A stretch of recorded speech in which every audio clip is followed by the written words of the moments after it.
Start করি।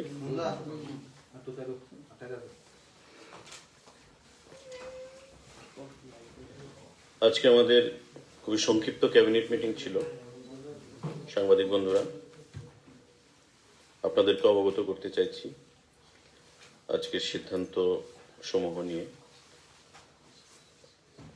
আজকে আমাদের এজেন্ডাতে 3টে পলিসি ছিল, 3টে এজেন্ডা, 3টে ইস্যু।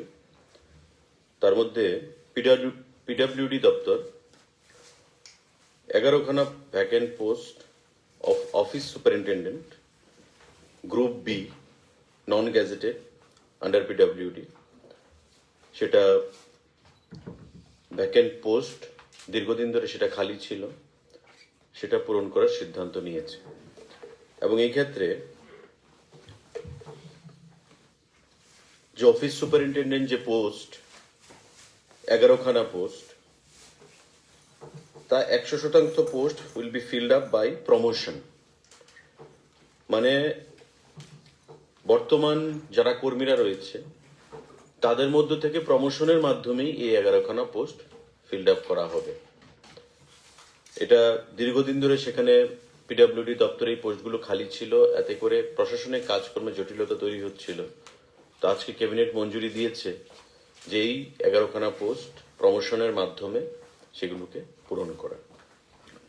তৎসঙ্গে 2খানা post junior forensic digital analyst home ডিপার্টমেন্টের অধীন, group B gazetted cyber forensic division state forensic science laboratory Tripura under home department. Home ডিপার্টমেন্টের অধীন 2খানা post forensic junior forensic digital analyst হিসাবে গ্রুপ বি গ্যাজেটেড, সেগুলো তৈরি করা হয়েছে। জিএ জেনারেল অ্যাডমিনিস্ট্রেশন, যে এআর অ্যাডমিনিস্ট্রেটিভ রিফর্ম যে দপ্তর রয়েছে তারা এগুলো নিয়োগ করবে।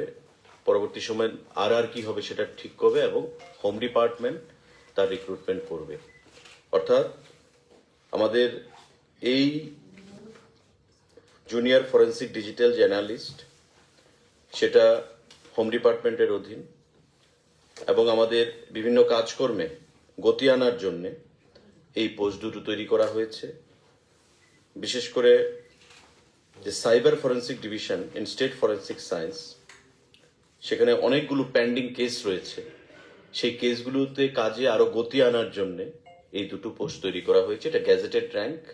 এবং জিএ জেনারেল অ্যাডমিনিস্ট্রেশন যে অ্যাডমিনিস্ট্রেটিভ রিফর্ম যে দপ্তর, সে দপ্তর অলরেডি তার মডালিটিস তৈরি করছে এবং হোম ডিপার্টমেন্ট থেকে তার রিক্রুটমেন্ট করা হবে। পরবর্তী সময়ে আপনাদের সেটা জানিয়ে দেওয়া হবে। তৎসঙ্গে আমাদের কোভিড, বর্তমানে রাজ্য সরকার সিদ্ধান্ত নিয়েছে যে 15 থেকে 18 বছর, কারণ বিগত দিনে আমাদের কোভিড ভ্যাকসিনেশন আমরা প্রদান করেছি অ্যাবাভ 18 অনওয়ার্ডস, সেখানে আমরা কোভিড ভ্যাকসিনেশন প্রদান করেছি এবং এখন পর্যন্ত টোটাল 46,81,817 ডোজ রাজ্য সরকারের তরফ থেকে প্রদান করা হয়েছে। বর্তমানে রাজ্য সরকার সিদ্ধান্ত নিয়েছে যে আগামী 3 জানুয়ারি থেকে, জানুয়ারি মাসের 3 তারিখ নববর্ষ 2022, 3 জানুয়ারি থেকে 15 থেকে 18 বছরের এই যে বয়স, তাদেরকে কোভিড ভ্যাকসিনেশন প্রদান করা হবে এবং তাদেরকে অনলাইনে সেখানে আগের সিস্টেমে অ্যাপ্লাই করতে হবে এবং বিভিন্ন যে প্রাথমিক স্বাস্থ্যকেন্দ্রের মাধ্যমে বিগত দিনের মতোই সেই কোভিড ভ্যাকসিনেশন প্রদান করা হবে।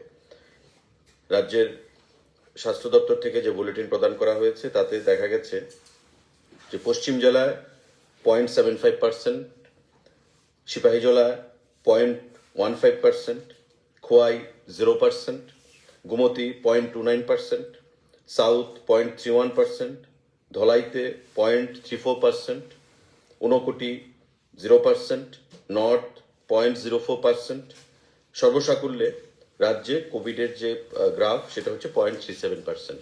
অর্থাৎ এটা খুব স্যাটিসফ্যাক্টরি জায়গায় রয়েছে, কন্ট্রোলে রয়েছে ভেরি মাচ।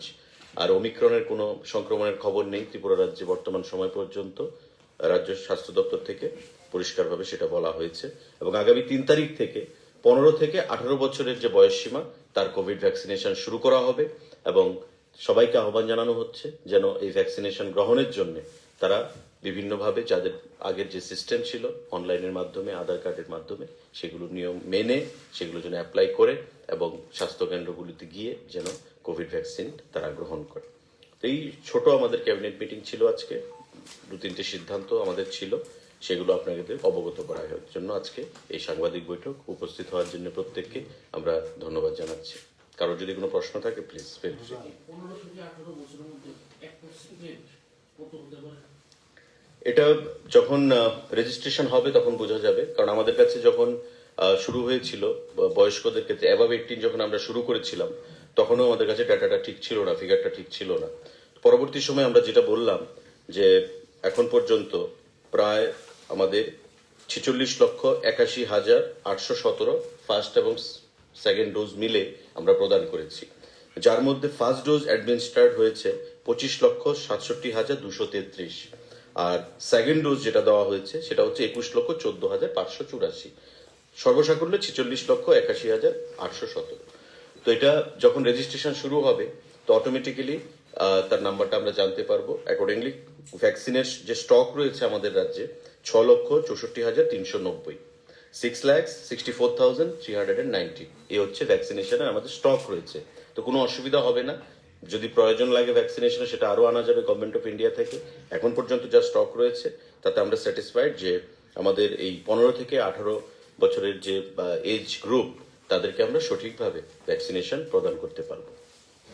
স্যার, দুটো কোয়েশ্চেন। একটা কোয়েশ্চেন হচ্ছে কিছুদিন আগে আপনি সাংবাদিক সম্মেলনে বলেছিলেন স্বাস্থ্য দপ্তরের করেছিল দুজনের রিপোর্ট আসেনি, সেটা কল্যাণী ল্যাবে পাঠিয়েছিল, এটার রিপোর্ট কি এসেছে বা কি এসেছে? আরেকটা প্রশ্ন হচ্ছে ওমিক্রন আমাদের নর্থ ইস্টের মণিপুরে চলে এসেছে, এই মুহূর্তে দাঁড়িয়ে রাজ্য সরকার কি ধরনের ইনিশিয়েটিভ বা যারা বিদেশ বা অন্যান্য রাজ্য থেকে রাজ্যে ঢুকছে তাদের ক্ষেত্রে কি ধরনের বা আগামী দিনে কোন ধরনের পদক্ষেপ গ্রহণ করবে? যারা risk zone, high risk zone country থেকে আসছে, ইউরোপিয়ান কান্ট্রি, আফ্রিকান কান্ট্রি, যেখানে ওমিক্রনের মাত্রা ছাড়িয়ে গেছে, এবং আপনারা জানেন যে নিশ্চয়ই আমরা যেদিন বসে প্রেসমিট করেছিলাম সেদিন ভারতবর্ষের সংখ্যাটা ছিল একরকম, আজকে ভারতবর্ষের সংখ্যা সেটা 550-এর উপরে ছাপিয়ে গেছে।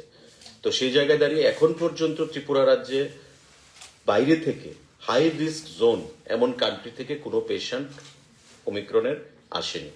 আর যেটা আপনার প্রথম প্রশ্ন যে ল্যাবে পাঠানো হয়েছে 33, আমাদের 31টা রিপোর্ট এসেছিল, 33টার মধ্যে এখনো সেই রিপোর্ট আসেনি, কারণ সেই রিপোর্টটা আসতে আমাদের 7 থেকে 15 দিন সময় লাগে, সেই জিনিসটা আমরা আগেও বলেছিলাম। তো এখন পর্যন্ত আসেনি। আর যদি স্বাস্থ্য দপ্তরের কাছে এসেও থাকে তবে সেটা নেগেটিভ রয়েছে, কারণ পজিটিভ হলে নিশ্চয়ই আমাদেরকে সেটা জানিয়ে দেওয়া হতো। এবং সেই ব্যাপারে যেটা হোল জেনাম সিকোয়েন্সিং যে রিপোর্টটার ভিত্তিতে অমিক্রন ডিটেক্ট করা হয় সেটা নিশ্চয়ই নেগেটিভ রয়েছে, নতুবা পজিটিভিটির কোনো খবর নেই এখনো ত্রিপুরা রাজ্যে। স্যার, আজকে একটা ওমিক্রন নিয়ে স্টেট লেভেল মিটিং হওয়ার কথা ছিল, সেটা কি হয়েছে? সে আমার গোচরে নেই। অন্য বিষয়ে দেশের প্রধানমন্ত্রী ত্রিপুরায় আসছে, সেই বিষয়ে কি স্বাস্থ্য দপ্তরের কি কি প্রোগ্রাম রয়েছে বা পরে কি কি কর্মসূচি রয়েছে? আজকে এটা ক্যাবিনেট ব্রিফিং, প্রধানমন্ত্রী আসছেন আমাদের আগরতলার ইন্টারন্যাশনাল যে এয়ারপোর্ট সেটাকে উদ্বোধন করার জন্য, এবং পরবর্তী সময় নিশ্চয়ই দলীয় সভাতে অংশগ্রহণ করবেন। তো আমার মনে হয় না ক্যাবিনেট ব্রিফিং এ বসে দলীয় সভার কোনো কাজকর্ম সেখানে কার্য বিবরণী সেখানে প্রদান করা। সরকারি অনুষ্ঠান এয়ারপোর্ট ইনগুরেশন। স্যার, এই ইনগ্রেশনটা কোথায় থেকে হবে? আগরতলা এয়ারপোর্টে হবে, তারপরে আস্তাবল ময়দানে কর্মসূচি রয়েছে। ধন্যবাদ।